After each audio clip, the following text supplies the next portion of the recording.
I'm Benjamin Rubenstein. I'm here with my 71-year-old dad, Jeff, who was a procurement division director for 36 years in the federal government.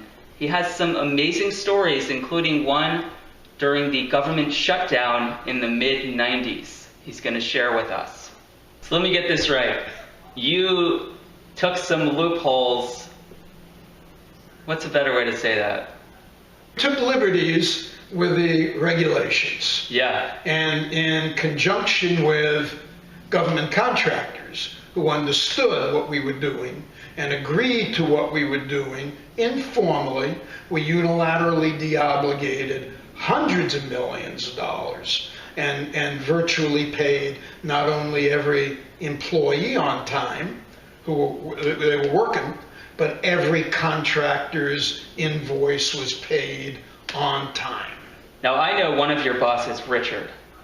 When you went to Richard and tried to tell him what you were about to do so that everyone got paid, what did he do? As I recall, Richard told me his day was over and come back at another time after the shutdown. You didn't want anything to do, you didn't want to know anything about what you were doing. Not after about the first 5 minutes.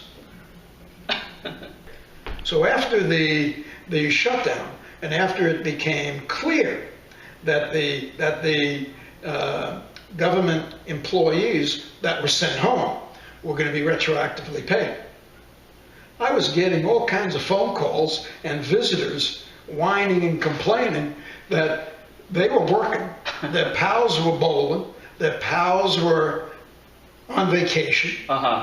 Their pals were golfing, and other agencies were golfing. We're going to the movies on matinees, and they were working.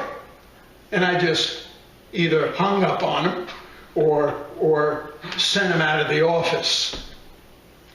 So that was the unexpected part, that there'd be pushback and whining, a lot of whining, from people who were working who realized after the fact, oh, it was wonderful to be paid, but all their pals were getting paid anyway, and they don't work. What's one thing you know now that you wish you knew when you were my age? One thing I know now, I know a lot of things now that I didn't know when I was your age, but one of the things that has become very important to me, that I learned much later than your current age, is the value of health, which at your age I took for granted, just because as a young person you're healthy and you're going to stay healthy, and you don't think beyond that time. But had I known back then what I know now, and what I've known for the last perhaps 30 years, I would have had a better diet. I would have not all that liver. Yeah, notwithstanding all the ketchup on the liver to block the taste, it's still liver. It still affected my liver. It still affected cholesterol, triglycerides. I would have relied on more no sugar added foods, because since I've developed type 2 diabetes, and I would have exercised in a more diligent way and more regularly. Now I have in the last 30 plus years, not when I was your age. I did not exercise as diligently, as long, as strenuously, as regular as I've done in more recent years, and I'm thankful that even within the more recent years I learned those good habits, because a year ago I became very ill, and deathly ill, and 2 doctors told me that if it wasn't for my positive exercise routines, I would probably not be alive. Now, I remember when I was a kid, you had a medicine to reduce your cholesterol. It was called Questran, and it was this yellow powder. Yeah, it was a yellow powder, and it was nasty stuff, nasty old stuff. And you had to take it once a day, immediately after dinner.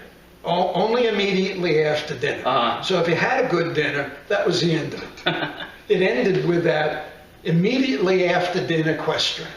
It was a powder, and it's hard to explain the taste other than, well, it was terrible medicine, terrible medicine.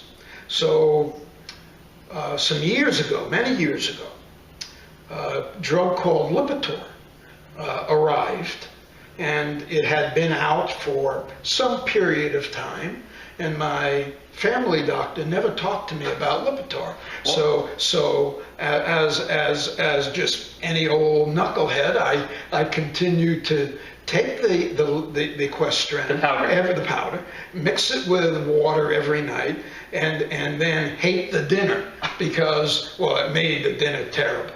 So I once, during an exam, asked him about Lipitor, and he told me that Lipitor is a statin, extremely well tolerated and very effective.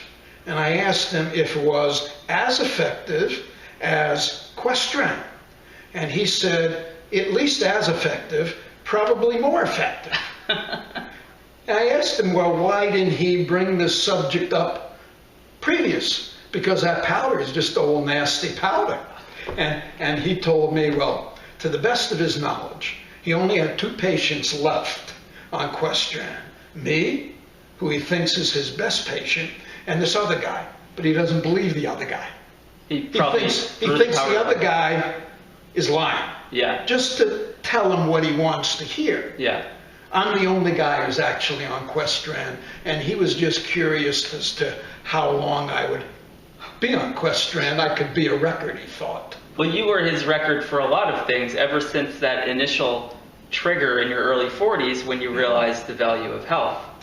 Yeah. He told me that I was probably his only patient that paid 100% attention to his recommendations. And he himself didn't pay attention to his own recommendations, so he was impressed that I paid 100%. Yeah. I followed his advice 100%. And he would tell the other doctors, his friends, that I was his patient, and they probably had no one like me. But all of that effort is what kept you alive when you had deathly pneumonia last January. And I lived with you in the ICU for 15 days, and you got out? Well, 17 days, but yeah, 15 in ICU plus 2 more in the regular hospital. And yeah, it's that a lot of what I had done in the previous 2 or 3 decades perhaps kept me alive in January of 2015. And now I called you the recuperator of the year. Now you exercise 2 hours a day, and you're back to your old self. Yeah, I am. Except you're not drinking that Questran.